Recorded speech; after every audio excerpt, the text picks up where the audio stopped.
My question is, from start to finish, how long does it take to do a comic book? I know they come out like monthly, but I'm sure that the process is longer than that, from pencil sketch all the way through coloring and all that. So from the time you touch it, how long until you see it on the store shelves? Who wants it? Alex? Well, the production schedule is usually a month. You have a month to get the book done. So it's a 20-page book. You have 10 extra days as a buffer. But sometimes it can go longer. There can be delays. But usually from when you start the book to when it's on the shelf is 3 months. They like to have that amount of time to get things printed. But to do the production, like the artwork and everything, it's about a month. Yeah, thank you.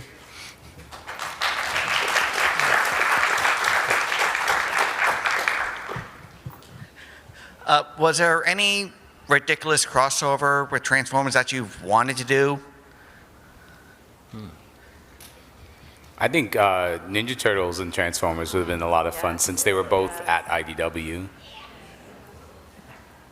I think the other would, we got to do it, but Mars Attacks Transformers was a fun one too. Yeah, Mars Attacks, Pony, Ghostbusters, Star Trek. How many were actually left? Right. Yeah, they kind of did a bunch of them. What about titles not from IDW?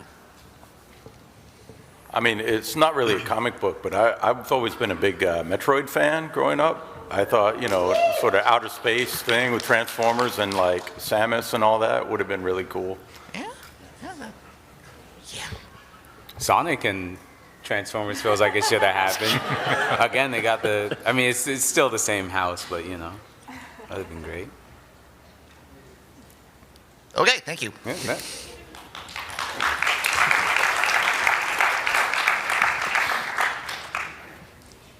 What were your favorite books to work on?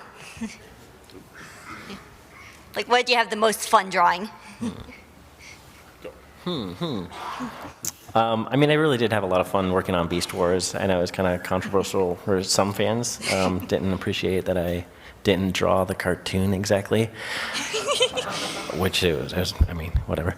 But no, I did have a lot of fun. That was probably, personally, just because I grew up like Beast Wars, kind of got me into it. I was the right age for it. It was kind of like even though I had G1 familiarity before that, Beast Wars really drew me back in. But I always look back on my time with More Than Meets the Eye really fondly. That book was I think more because it meant a lot to the fans, that it became more special to me as a creator, being a part of it.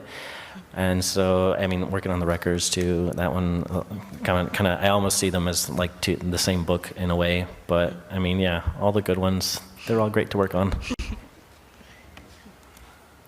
For me, the two books I had the most fun working on was ROM vs. Transformers and Transformers Terminator, because they gave me the most creative freedom for both of the books.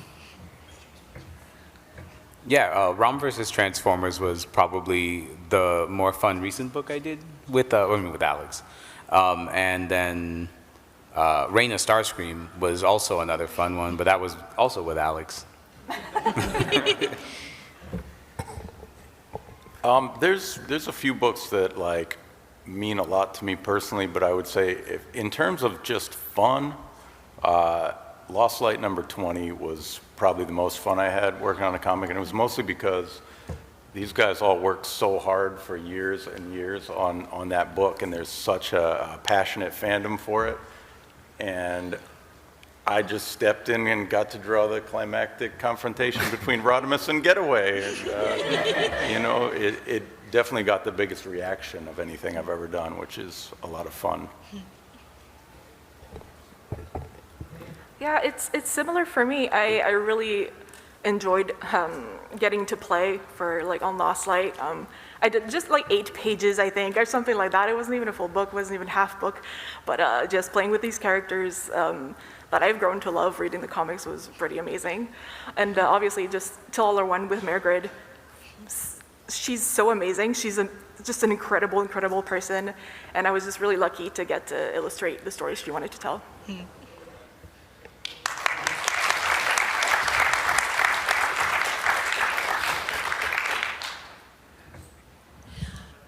Hi, my question was for Sarah, but I guess it can address all you guys. I'm an artist myself. I've always wanted to be an artist since I was born in the early 80s, and I was always drawn to Transformers and more of the cartoons and franchises that are more designed for boys more than girls. So most of my influences growing up were men.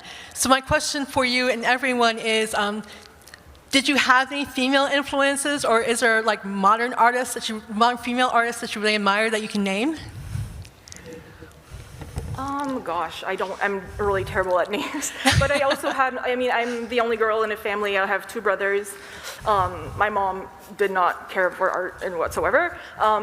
Really, what's the word I'm looking for? Just sports-oriented family, and I wanted to draw. I loved cartoons. I think my biggest female influence was Sailor Moon. Yeah, me too. Yeah, I just love that, like, the sporty, athletic mixed with very girly girl, that's really awesome. But in terms of artists, man, my biggest influences, I would say, was just the people I went to school with, like the other artists that I was working with, even at the office right now, like the other women that I work with that are directors at my office. Just the other, like, you learn so much just from building that community, I guess, with other female artists that have the same interests. But yeah, I can't really think of a name in particular. But yeah, because off the top of my head, Amanda Connor, Rebecca Sugar did Steven Universe, and of course the Owl House. But I would like to expand that knowledge. Right, yeah. Okay. You know what? I'm going to think of like 1,000 names just in 2 hours. Yeah. Okay. Well, thank you. Thank you.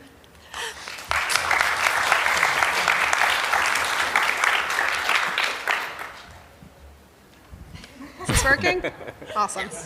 All right. I want to say first to specifically Alex Milne, I am absolutely in love with all of your original Terminator designs, especially Velocity and RC, and I really hope that we get to see them in toy form at some point, just because I'm in love with them and you did a great job. Thank you. And I guess my general question would be, to those of you who've worked with James Roberts, I know that he's notorious for having really, really, really detailed scripts with a lot of specificity. So was that like a welcome challenge of like specific direction, or were you like, oh, thank God I never have to work with that guy again? No, because he doesn't understand how big an actual comic page is. And if you have a paragraph of dialogue per panel and you decide to have 8 panels or more per page, it's just going to be a text wall. And he has 20 different things going on in a panel. And he's like, make sure this is in this corner here. I'd be like, well, where's all the speech bubbles going to go here? So near the end of my time working with him on More Than Meets the Eye, I decided to edit out things that weren't necessary. And I'd be like, this is just how it's going to be. It works better now. I tried to fit as much in, but there are some things that I'm just like, do we really need this in here? Or I will break it down into a different, I'll be like, can we move this to another page or something, like another panel? It'd be like the page right after it. It might work a little better. But when I first started working with him, I tried to do everything possible, and I think I got a whole page write up for one panel for Chaos Theory, for that opening panel. He was describing how the lettering on McAdams' bar, if we're looking through it, would be backwards here and all this stuff. And I'm just like, yes, I know that. You don't have to describe it to me, but it's fine. It's fine. We were all new back then, so excited about working on stuff. I thought he was lovely. You're just too polite. I only colored 2 or 3 pages of something he wrote. Well, no, Dark Cybertron. I think he wrote some of that too. He did. I don't know. Dark Cybertron was more rushed, so I don't. I would say for the one issue that I worked on, it wasn't overly crowded with words. There was actually a lot of action in it. So I didn't find it too different than any other script I worked on. But one thing I will say is, I don't know how many of you are familiar with the Beatles album cover homage that was More Than Meets the Eye cover. The email that I got from James for that was like a mile long. There's like, I don't know, 40-something bots or 40-something characters on that Beatles cover, and he had every single one, like Muhammad Ali is this guy, and Paul and Ringo are this guy and that guy. It was all laid out. There was nothing for me to figure out, which I actually appreciated, because if I had to figure all that out, that would have been kind of a lot of work. So, I mean, even down to like the lettering at the bottom, like you say, it was all laid out for me. But honest to God, when I opened the email, it was like, what? But like I said, it was actually very much appreciated in that instance. Thank you.